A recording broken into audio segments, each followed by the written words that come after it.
Hello, welcome to the Baker Boyer Monthly Market Update. I'm Ted Cohan, one of the Senior Portfolio Managers here at Baker Boyer. I'm joined today with Stuart Gillin, and we have exciting news. Stuart is going to be our 4th PM here at Baker Boyer for the Wealth Management Department, so he's going to join John, Tyson, and myself. So you're going to start to see Stuart more in these videos, the economic updates, some meetings. A lot of you, Stuart might look familiar to. He's been with the bank for a little bit over 8 years. So I'm going to pass it over to Stuart. He can give a little bit of his background with the bank, and then we'll do a short market update after that. Thanks, Ted, and hi, everybody. Like Ted said, my name's Stuart Gillin. I've been with the bank 8 years in a number of different roles where I've gotten to know many of you, whether it was banking, wealth management, financial planning, as your advisor, and I look forward to getting to know many of you going forward.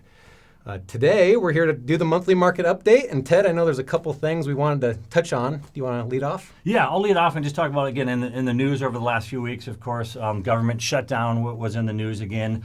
We did end up having a government shutdown. It ended up being 3 whole days, so it really didn't have any effect on the market. And even when we had the longer one, the last one was the longest one we've ever had, it doesn't typically have a whole lot of effect on the market other than a little bit of short-term up and down. But it is nice that this was shorter term. It was 3 days. The other nice thing about it is they did have an agreement to fund the government now through September 30th, so something we won't have to worry about for a little bit.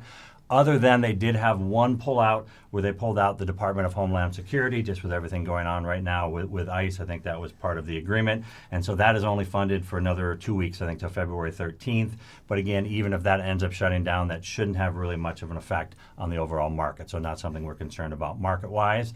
And then I'll pass it over to Stuart to give a little bit of update on the Federal Reserve, as there was a fair amount of news last week there. Yeah, another piece of market news from the government sector specifically is last week President Trump nominated Kevin Warsh to be the Federal Reserve chair. And I say nominated, there still has to be a confirmation process, and that could be interesting. But Kevin Warsh, he's a known entity, and the market seemed to react positively to his nomination. He's previously served on the board before, and I'm really interested personally to see how his views on rates have changed since his previous time on the board. He used to be known as someone who favored higher interest rates.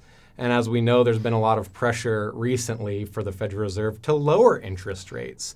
So it's going to be really interesting to follow that, assuming he can get confirmed, and keep our eyes on that. Yeah, that'll be interesting. And of course, the Fed also held rates steady last week, too, which was the first time in 4 meetings that they've done that. So it'll be interesting to see what happens until we get to May, because, again, Powell's term goes through May.